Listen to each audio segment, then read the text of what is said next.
Hello friends, हमारा mood बहुत बड़ा रोल प्ले करता है कि किस तरीके से हमारी लाइफ होगी। इनफैक्ट ये भी हम कह सकते हैं कि हमारा मूड ही हमारी लाइफ डिसाइड करता है, हमारी लाइफ बनाता है, क्योंकि जैसा हमारा मूड होगा वैसे ही क्रिएशंस हम अपनी लाइफ में करेंगे।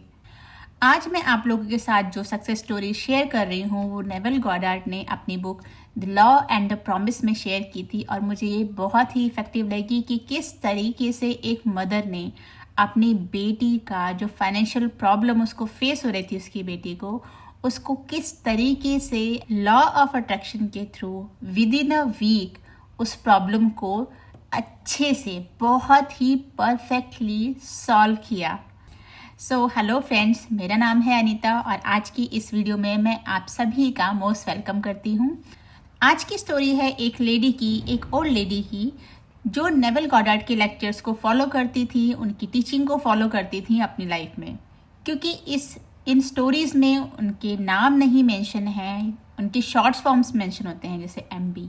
तो मैं इस स्टोरी में जो वो लेडी है जिसने अपनी इमेजिनेशन या लॉ ऑफ अट्रैक्शन के थ्रू इस प्रॉब्लम को सॉल्व किया अपनी बेटी के लिए, तो मैं वो लेडी बन के आपको ये स्टोरी सुनाऊंगी, जिससे ये मेरे लिए भी आपको बताना इजी हो जाएगा। विद फीलिंग मैं आपको बता सकती और शायद आपके लिए भी समझना थोड़ा आसान हो जाए।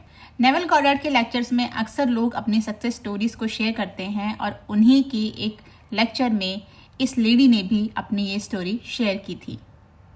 तो अब वो लेडी नेवल गॉडार्ड को अपनी स्टोरी बताना शुरू करती हैं। बात 1 साल पहले की है। मैं लॉस एंजलिस में रहती हूँ और मैं लॉस एंजलिस से सैन फ्रांसिस्को जा रही थी अपनी बेटी को देखने के लिए, क्योंकि मेरी बेटी अपने 3 बच्चों के साथ वहाँ सैन फ्रांसिस्को में रहती है। जब मैं वहाँ पहुँची तो मैंने उसको देखा कि वो काफ़ी परेशान है, काफ़ी स्ट्रेस में लगी मुझे। नॉर्मली मेरी बेटी का नेचर बहुत ही जॉयफुल है, वो बहुत खुश रहती है, हमेशा स्माइलिंग फेस रहता है उसका, और वो हर छोटी छोटी चीज़ों को, हर छोटे छोटे मोमेंट्स को एंजॉय करती है। उसके इस नेचर के अगेंस्ट जब मैंने उसको स्ट्रेस में देखा, क्योंकि मेरा नेचर ऐसा नहीं है कि मैं किसी की प्रॉब्लम में घुसूं या मैं खुद डायरेक्टली पूछूं उससे, ऐसा मेरा नेचर नहीं है। बट मैं समझ गई थी कि वो स्ट्रेस में है, बट मैंने डायरेक्टली उससे नहीं पूछा।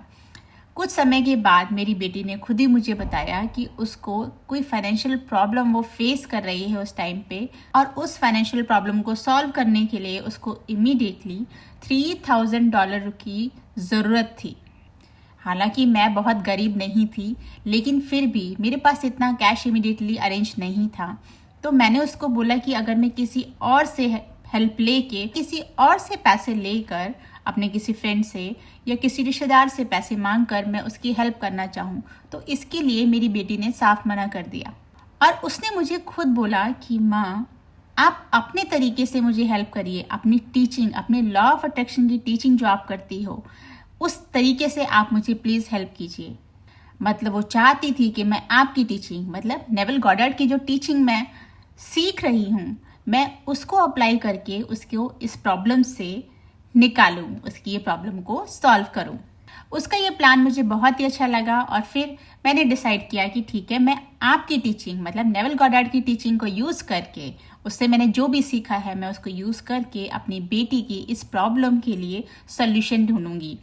लेकिन मैंने अपनी बेटी को कहा कि उसको भी मेरे साथ हेल्प करनी होगी इस प्रोसेस के लिए, और जिसके लिए वो एग्री हो गई। और सबसे पहले हमने डिसाइड किया एक इमेजिनल सीन, जिसमें हमने ये क्रिएट किया अपनी इमेजिनेशन में कि हर तरफ से पैसा मेरी बेटी के पास आ रहा है, हर कॉर्नर से, हर तरफ से, चारों दिशाओं से पैसा उसके पास आता जा रहा है, जब तक कि उसके आसपास पैसों का एक समंदर नहीं बन गया। तब तक हम उस इमेजिनेशन में इस चीज़ को देखते रहते, रिपीट करते रहते।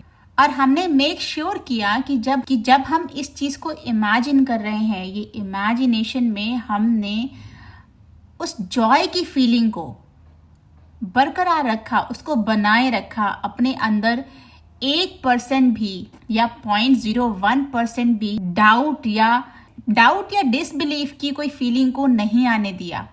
कोई स्ट्रेस की फीलिंग को नहीं आने दिया, कोई इरिटेशन की फीलिंग को नहीं आने दिया। हम उस इमेजिनेशन को, जब हम ये चीज़ इमेजिन कर रहे हैं, हम उस इमेजिनेशन को पूरे दिल से इंजॉय करते थे। हम ये इमेजिन करते थे कि हम तो जॉयफुल हैं और हमारे आसपास जितने भी लोगों को हम जानते हैं, या उस इमेजिनेशन के दौरान जितने भी लोग हमारे माइंड में आ रहे हैं या हम सोच सकते हैं, हम उन सब को भी जॉयफुली ही अपनी इमेजिनेशन में देखते थे। इस एक्सरसाइज को हमने 2 से 3 दिन तक किया। पैसे तो कहीं से नहीं आए थे तब तक, लेकिन इससे एक बेनिफिट हुआ कि मेरी बेटी का मूड वापस से, जैसे वो जॉयफुल रहती थी, जैसे वो खुश रहती थी, उसका मूड पहले की तरह ही होने लगा। वो खुश रहने लगी। उसको इस बात से फ़र्क नहीं पड़ा था कि अभी तक मेरे पास एक पैसा भी नहीं आया है कहीं से, क्योंकि जो मेरी फाइनेंशियल प्रॉब्लम थी मुझे वो सॉल्व करनी है और उसके लिए कोई पैसा भी कहीं से नहीं आया। लेकिन फिर भी इस चीज़ को उसने पूरा इग्नोर किया और वो अपने हैप्पी मूड में रहने लगी। 3 दिन बाद मैं वापस अपने घर आई। जब मैं अपने घर पहुंची तो तभी मेरी माँ का मुझे कॉल आया। मेरी माँ, जो एक 91 ईयर की ओल्ड लेडी हैं, उन्होंने मुझे फ़ोन करके मिलने के लिए बुलाया। हालांकि मेरा मूड नहीं था, क्योंकि मैं ट्रैवलिंग करके आई थी, तो मेरा था कि मैं एक दिन रेस्ट करके फिर उनसे मिलने जाऊं। लेकिन वो इंसिस्ट करने लगी कि तुम्हें अभी मिलने आना है, तो ऑब्वियसली मैं उनसे मिलने चली गई। वहाँ जाने के बाद उनसे मिलने पर उन्होंने मेरे हाथ में एक चेक पकड़ाया। वो चेक था $3000 का और वो चेक मेरी बेटी के नाम पे था।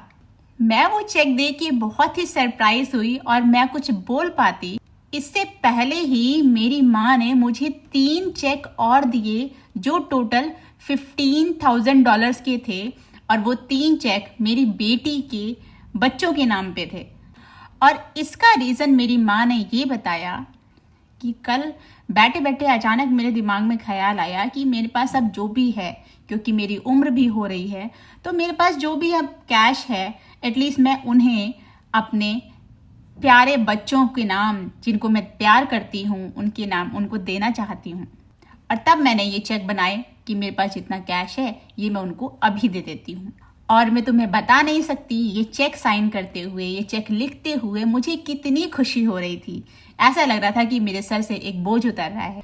तब मैंने ये सोचा कि ये चीज़ होनी तो थी, क्योंकि मेरी मदर की एज भी इतनी हो गई थी, बट हमें नहीं पता कि वो कब होनी थी। बट सडनली उन्होंने ये डिसाइड किया कि उनको ये मनी देना है। तो कहीं ना कहीं मुझे अब लगने लगा कि ये जो हमने अपनी इमेजिनेशन की एक्टिविटी की थी, जो एक्सरसाइज की थी मैंने और मेरी बेटी ने मिलके, ये उसी का ही रिजल्ट है। और सबसे बड़ी बात ये है कि इसमें मेरी बेटी की प्रॉब्लम तो सॉल्व हो ही रही है, वो तो खुश है, साथ ही जो उसको पैसे दे रहा है, मतलब मेरी मदर, वो भी इतनी खुश हैं और इतनी रिलैक्स लग रही हैं। ये देखकर मुझे बहुत ही खुशी हुई कि ये प्रॉब्लम इतनी वंडरफुली सॉल्व हो रही है। और हाँ, एक बात बताना तो मैं आपको भूल ही गई, इसके साथ ही मेरी माँ ने मुझे भी एक चेक दिया जो मेरे नाम पे ही था, $3000 का। कैन यू इमेजिन कि हमारी प्रॉब्लम थी, उसको सॉल्व करने के लिए जो हमें पैसा चाहिए था, उससे कितना ज़्यादा पैसा हमें मिल चुका था, वो भी खुशी खुशी, बिना किसी को कोई कष्ट हुए। तो देखा कितने अच्छी तरीके से ये लॉ ऑफ अट्रैक्शन काम करता है जब हम एक अच्छे मूड में रहते हैं। इसीलिए ही कहते हैं कि हमारा मूड ही होता है जो हमारी लाइफ डिसाइड करता है, हमारा दिन डिसाइड करता है। अगर हम अच्छे मूड में होते हैं तो हमें हर चीज़ अच्छी लगती है, लेकिन अगर हम बुरे मूड में होते हैं तो हमें अच्छी चीज़ें भी बुरी लगती हैं। लॉ ऑफ अट्रैक्शन का एक ही उसूल है, आपको हमेशा खुश रहना है। तो इसलिए हमेशा अच्छे मूड में रहिए, पॉजिटिव सोचिए और खुश रहिए। और बताइए ज़रूर कि आपको ये वीडियो कैसी लगी। Thank you so much and take care.